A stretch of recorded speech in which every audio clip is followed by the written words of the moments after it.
Channel 4 Tamil நேயர்களுக்கு அன்பு வணக்கம். நான் ஜெகன். சேனல் 4 கதைகள் 1000 தொடரில் வந்து நம்ம அடுத்து பார்க்க இருக்கிற ஒரு வீடியோ என்ன வீடியோ அப்படின்னா, ஒரு வரலாற்று தொடர்புடைய ஒரு சிவாலயத்தை பற்றின ஒரு வீடியோ நம்ம பண்ண போகிறோம். இப்போ நான் இருக்கிற இடம் வந்து ராமநாதபுரம் மாவட்டம் கோவில் மாரியூர் அப்படின்னு சொல்லப்படுற ஊரில் இருக்கிற ஒரு சிவாலயத்தில் தான் நான் இருக்கிறேன். இந்த சிவாலயத்துக்கு ஒரு புராதன ஒரு வரலாற்று தொடர்புடைய கதையும் இந்த சிவாலயத்தோட தொடர்புபடுத்தி சொல்லப்படுதுன்னே சொல்லலாம். அப்படி என்ன கதை சொல்லப்படுது அப்படின்னு நீங்கள் கேட்கலாம். ராமாயணம் அப்படின்னு ஒரு இதிகாசம் வந்து நம்ம எல்லாருமே கேள்விப்பட்டிருப்போம். இந்தியாவில் வந்து ராமாயணம் வந்து ஒரு தவிர்க்க முடியாத ஒரு இதிகாச கதை. அந்த கதையில் வர்ற ராவணன் வாழ்ந்த பகுதி, அந்த கதையில் வர்ற ராவணன் வாழ்ந்த வசித்த ராவணன் விரும்பி ஒரு சிவனுக்கு வந்து பூஜை செய்த ஒரு சிவாலயம் வந்து இப்போ நான் இருக்கிற இந்த ஆலயம் அப்படின்னு வரலாற்று தகவலாக, ஒரு வாய்வழி தகவல், ஒரு கதைகளாக வந்து இன்னும் வந்து இந்த பகுதியில் சொல்லப்பட்டு வருது. ராவணன் பூஜித்த ஒரு சிவாலயம் பூவேந்தியநாதர் அப்படின்னு இந்த ஆலயத்துக்கு பேர் உண்டு.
இந்த ஆலயம் வந்து முற்காலத்தில் வந்து மண்மூடி காணப்பட்டதாகவும், சேதுபதி மன்னர்கள் வந்து இந்த ஆலயத்தை வந்து மண்ணிலிருந்து தோண்டி மீட்டு தான் இந்த ஆலயத்தை வெளி உலகத்திற்கு காட்சிப்படுத்தினதா ஒரு கதை வந்து இந்த பகுதியில் சொல்லப்படுது.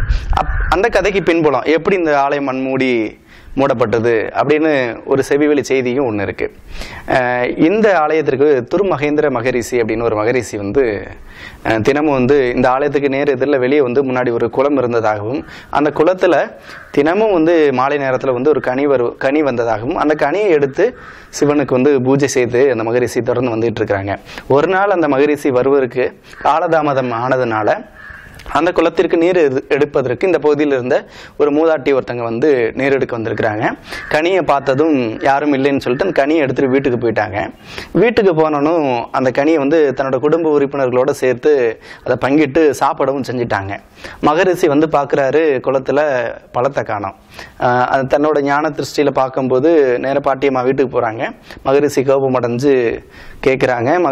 பாட்டியம்மா வந்து சொல்கிறாங்க, தவறுதலாக வந்து நாங்கள் எடுத்து வந்து ஒன்றுட்டோம், மன்னிச்சுக்குங்க, நீங்கள் எதுவும் கோவப்படாதீங்க, எதுவும் சாபம் எதுவும் விட்டுறாதீங்கன்னு. என்ன நீங்கள் என்னையே எதிர்த்து பேசுறியா, அந்தளவுக்கு உனக்கு அப்படின்ட்டு மகரிஷிக்கும் பாட்டியம்மாவுக்கும் ஒரு வாய் தகராறு வருது. பாட்டியம்மா கோபம் அடைஞ்சு, நீங்கள் மட்டும்தான் சாபம் விடுவீங்களா, நான் ஒரு பத்தினி பெண், நான் சாபம் விட்டால் பொல்லாது, உங்களோட சக்தி வாய்ந்தது அப்படின்னு சொல்கிறாங்க. அப்படியா இருந்தோடனையும் பாட்டியம்மா வந்து தலைவிரி கோலமாக வந்து இந்த ஊரே வந்து மண்மலை பொழிந்து மூழ்கட்டும் அப்படின்னு ஒரு சாபம் விட்டதாகவும், உடனே வந்து மண் மாறி பொழிந்து இந்த ஆலயம் உட்பட இந்த பகுதியில் இருந்த வசிப்பிடங்களும் மண்ணால் மூடப்பட்டதாகவும் ஒரு கதை சொல்கிறாங்க. பின்னர் வந்த காலகட்டத்தில் தான் வந்து சேதுபதி மன்னர் குதிரையில் இந்த பகுதிக்கு வரும்போது தன்னோட குதிரையோட கால் குழம்பு இந்த மண்ணில் எதடி கீழே விழும்போது தோண்டி பார்க்குறாங்க. கோவில் கோபுரம் தெரியுது. அதோட சுற்றி வந்து இந்த ஆலயத்தை வந்து அவங்க வந்து தோண்ட சொல்கிறாங்க தன்னோட பணியாளர் மூலம். பல நாட்கள் தோண்டி எடுக்கும்போது இந்த ஆலயம் வந்து வெளிப்படுது. அப்போது சிவன் வந்து பூ அலங்காரங்களோட காட்சி அளித்தோன்னையும் பூவேந்தியநாதர் அப்படின்னு சொல்லிட்டு பெயர் சூட்டினதாகவும் சொல்கிறாங்க. பக்கத்தில் இருக்கிற அம்மன் சன்னதி வந்து அதே போல் தோண்டும் போது அம்மன் வந்து பவள நிறத்தில் ஜொலித்து காட்சி அளித்ததுனால பவள நிற வள்ளியம்மன் அப்படின்னு பெயரிட்டதாகவும் இந்த ஆலயத்திற்கு ஒரு பெயர் காரணமும் சொல்கிறாங்க.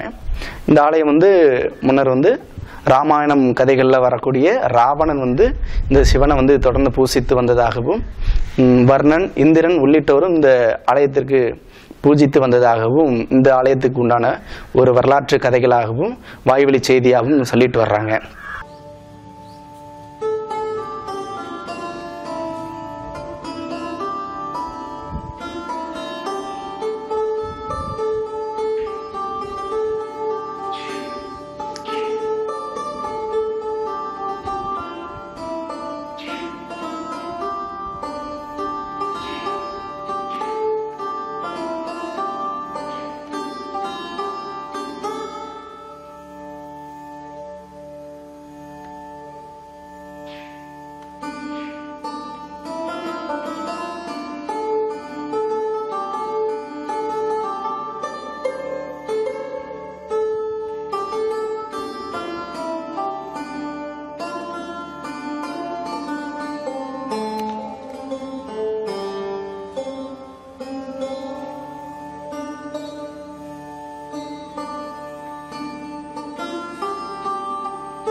மாரீசன் மான் வேடம் போட்டு வந்த ஒரு காட்சி வந்து இங்கே கல்வெட்டில் அமைக்கப்பட்டுள்ளது.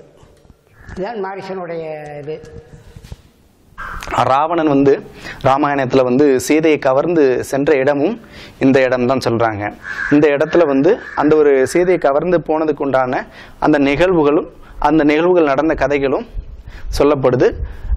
இந்த இடம் வந்து முன்பு வந்து புஷ்பவனம் அப்படின்னு ஒரு பெயரிட்டு அழைக்கப்பட்டுட்டு வந்ததாகவும், பின்னாடி வந்து ராவணனோட சீடர் வந்து மாரீஸ்வரன் மான் வேடம் பூண்டு சீதையை கடத்துறதுக்கு திட்டமிடுறதுக்கு வந்து மான் வேடம் பூண்டு ராமனை வந்து திசை திருப்ப உதவுனதுனால அதை மையமாக வச்சு இந்த ஊருக்கு வந்து மாரீஸ்வரன் வந்து மாரியூர்னு மருவி இன்னைக்கு வந்து மாரியூர்னு இந்த ஊர் வந்து அழைக்கப்பட்டுட்டு வருது. அதுக்கான ஒரு கதை, அதோட வரலாற்று பதிவாக வந்து இந்த ஆலயத்தில் ஒரு சிற்பத்தில் கூட ஒரு மான்வேடம் போண்டு போகிற மாதிரி ஒரு சிற்பமும் இந்த ஆலயத்தில் இருக்குது. அதையும் நம்மளால் பார்க்க முடியுது. இந்த ஆலயத்திலிருந்து இலங்கை தீவு வந்து மிக அருகாமையில்னே சொல்லலாம்.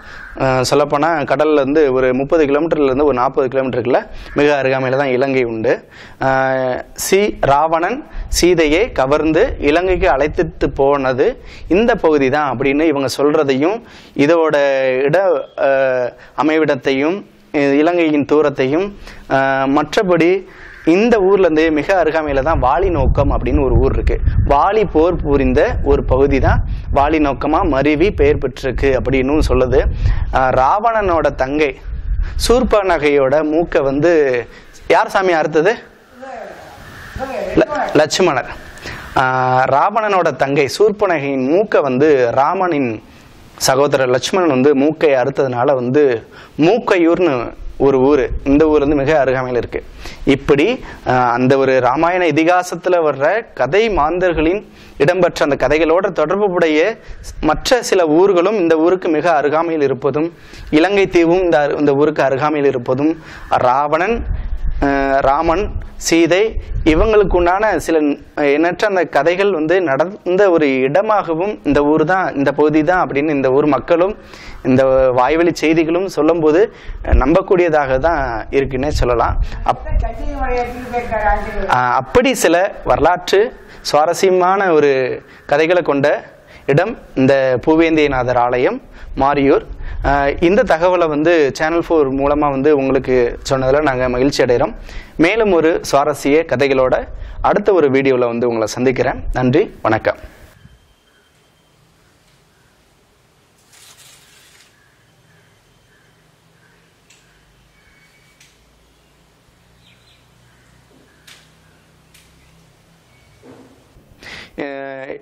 நேர் எதிரில் இந்த கோவிலுக்கு எதிரில் வந்து ஒரு மிகப்பெரிய ஒரு மண்டபம் இருக்குது. அந்த மண்டபத்துக்கு இன்றளவும் வந்து ராவணன் மண்டபம் அப்படி தான் இந்த பகுதி மக்கள் அழைச்சிட்டு வராங்க. அப்படி எண்ணற்ற ராமாயண கதைகளோடு தொடர்பு படுத்தப்பட்ட ஒரு இடமாக வந்து இந்த ஆலயமும் இதை சுற்றி உள்ள இந்த நிலப்பகுதியும் ஒரு வரலாற்று எச்சமாக இருந்துட்டு வர்றதை நம்ம சேனல் 4 தமிழின் வாயிலாக வந்து உங்களுக்கு வீடியோ பதிவின் வழியாக நாங்கள் சொல்கிறதுல ரொம்ப ஒரு பெருமைப்படுறோம்.